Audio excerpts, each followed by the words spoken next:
Video like जरूर कर लीजिए और ऐसे वीडियो लगातार फ्री में पाने के लिए चैनल को तुरंत सब्सक्राइब कर लीजिए और बेल आइकन को जरूर टैप कर लीजिए ताकि आगे भी सारे वीडियो आपको मिलते रहे। यूट्यूब में फॉलो करते हैं तो प्लीज ये वाला फ्री टेलीग्राम चैनल जरूर ज्वाइन कर लीजिएगा। सारे नोटिफिकेशन सारे अपडेट यहीं पे आते हैं, ध्यान रखिए। Hello everyone, welcome to study for civil services backup channel. मेरा नाम सुमेधा ग्रेरी है और ज्योग्राफी के सेशन में हमने स्टार्ट किया था एटमॉस्फेरिक प्रेशर और विंड्स का चैप्टर।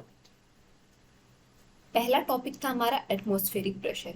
इसमें हमने क्या डिस्कस किया था कि जो एयर है वो क्या होती है, बहुत सारी गैसेस का मिक्सचर होती है और अपने वेट की वजह से क्या एग्जर्ट करती है, प्रेशर एग्जर्ट करती है। ठीक है, अब एयर प्रेशर, ये एटमॉस्फेरिक प्रेशर क्या होता है, उसको कैसे डिफाइन करेंगे। तो जो कॉलम ऑफ एयर, एक कॉलम ऑफ एयर का मास होता है, ठीक है, उसका जो मास होता है एक कॉलम ऑफ एयर का, उसका टोटल मास अबव पर unit area at sea level, इसको हम क्या बोलते हैं, एयर प्रेशर या एटमॉस्फेरिक प्रेशर। ठीक है, अब the pressure is held on the earth surface. अब जैसे हमने कल डिस्कस किया था, पिछले सेशन में डिस्कस किया था कि जो हम हैं, जैसे एक ह्यूमन है या कोई भी है, तो वो धरती पे हम क्यों चल पाते हैं, क्योंकि हमारे ग्रेविटेशनल पुल है, ग्रेविटेशनल फोर्स है अर्थ का। ठीक है, उसकी यूनिट क्या होती है, 9.8 उसका जो है वैल्यू होती है मीटर पर सेकेंड स्क्वायर। तो हमारा जो ग्रेविटेशनल पुल है या ग्रेविटेशनल फोर्स है, उसकी वजह से क्या होता है, हम खड़े हो पाते हैं, वो हमें पुल करती है।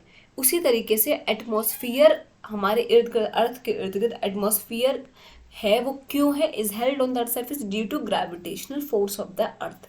ठीक है, अब द एटमॉस्फेरिक प्रेशर, अब इस एटमॉस्फेरिक प्रेशर को मेजर करने की यूनिट क्या है, बैरोमीटर, यूनिट नहीं सॉरी इंस्ट्रूमेंट क्या है, तो हम बैरोमीटर की मदद से जो है एटमॉस्फेरिक प्रेशर क्या करते हैं, मेजर करते हैं। अब ये तो हम जान गए कि इंस्ट्रूमेंट कौन सा है, बैरोमीटर। अब रीडिंग कैसे देखी जाती है, तो जब भी आपके बैरोमीटर में डिक्रीज होता है तो वो क्या बताती है कि स्टॉर्मी वेदर है। जब वो क्या होता है, पहले इंक्रीज फिर डिक्रीज होता है तो मतलब बारिश आने वाली है। और अगर वो कंटिन्यूसली इंक्रीज होता है तो वो क्या बताता है कि एंटी साइक्लोनिक कंडीशन के बारे में बताता है और क्या बताता है, क्लियर वेदर। ठीक, ये था आपका टोटल एटमॉस्फेरिक प्रेशर। अब आज पढ़ेंगे डिस्ट्रीब्यूशन ऑफ एटमॉस्फेरिक प्रेशर। तो वर्टिकल डिस्ट्रीब्यूशन क्या है, अब ये तो हमें पता है कि the density of air and atmospheric pressure is high at the lower layer of the atmosphere. हमने पहले भी पढ़ा है कि जितनी भी वेदर कंडीशंस हैं वो सब कहाँ पे अकर होती है, जो 5 लेयर हैं हमारे एटमॉस्फेयर के, ट्रोपोस्फियर, उसमें से सबसे क्या है, लोअर लेयर है। ठीक है, ट्रोपोस्फियर है, फिर आपका स्ट्रेटोस्फियर है, मेसोस्फियर है, एनोस्फियर है, एक्सोस्फियर है। ठीक है, तो ट्रोपोस्फियर हमारा क्या है, सबसे लोअर लेयर है। हमने यही देखा था कि सारे वेदर कंडीशंस आपके ट्रोपोस्फियर में ही ऑकर होते हैं।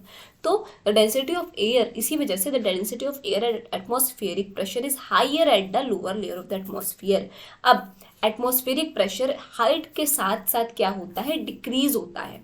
हमने ये भी देखा था कि जैसे जैसे हाइट बढ़ती है हमारा टेम्परेचर डिक्रीज होता है, वैसे उसी तरीके से हमारा एटमॉस्फेरिक प्रेशर भी क्या होता है, डिक्रीज होता है। Though there is no direct relation between the increasing height and the rate of decrease in the atmospheric pressure, yet in the troposphere the rate of decrease of the air pressure is 34 MB for every 300 metre of height.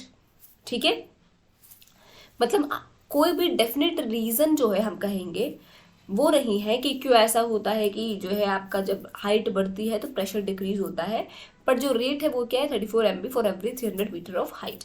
ठीक, ये था आपका vertical distribution. अब horizontal distribution and pressure belt. बहुत सारे pressure belts हैं horizontal distribution में, जैसे equatorial low pressure belt, subtropical high pressure belt, subpolar low pressure belt, polar high pressure belt. ये 4 जो है आपके हॉरिजॉन्टल प्रेशर बेल्ट्स हैं। इनको हम एक एक करके डिटेल में पढ़ेंगे। पहला क्या है, equatorial low pressure belt, 10 degree north से लेके 10 डिग्री साउथ। अब this is a pressure belt of very low atmospheric pressure. यहाँ पे क्या, एटमॉस्फेरिक प्रेशर बहुत लो होता है। The equatorial low pressure belt is thermally included because the ground surface gets intensely heated during the day due to vertical sun rays and thus lowermost layer of the air while coming in contact the heated land also gets warmed। अब क्या है, यहाँ पे सन जो है दिन में क्या होता है, एकदम सर के ऊपर जो है चमकता है, वर्टिकल रेज आती है तो बहुत गर्मी होती है। इसी वजह से जो लोअर लेयर है ठीक है, ऑफ एयर की, वो क्या है, इसके कॉन्टैक्ट में आने से बहुत गर्म हो जाती है। The belt represent the zone of convergence of north east and south east trade winds. Because of frequent calm conditions this belt is called as belt of calmness and doldrums. अब ये बेल्ट क्या, किसका कन्वर्जेंस शो करती है, north east और south east trade winds का। बहुत इंपॉर्टेंट है ये, ठीक है। अब क्योंकि इसमें थोड़े से काम कंडीशंस होते हैं, बहुत जल्दी काम होती है यहाँ पे कंडीशंस, हम कहेंगे वेदर कंडीशंस, इस वजह से इसको क्या बोलता है, बेल्ट ऑफ कामनेस या डोलड्रम्स। ये भी एक बहुत इंपॉर्टेंट पॉइंट है। ठीक, यहाँ तक समझ में आया? आई होप समझ में आया होगा। कोई भी डाउट हो तो प्लीज कमेंट सेक्शन में कमेंट करके जरूर बताइएगा। और अभी तक अगर आपने चैनल को लाइक शेयर सब्सक्राइब नहीं किया तो प्लीज कीजिए, बेल और बेल बटन को प्रेस करना ना भूलिए। नेक्स्ट हम इसके आगे का सेशन अगले सेशन में कंटिन्यू करेंगे, इसके आगे के टॉपिक्स।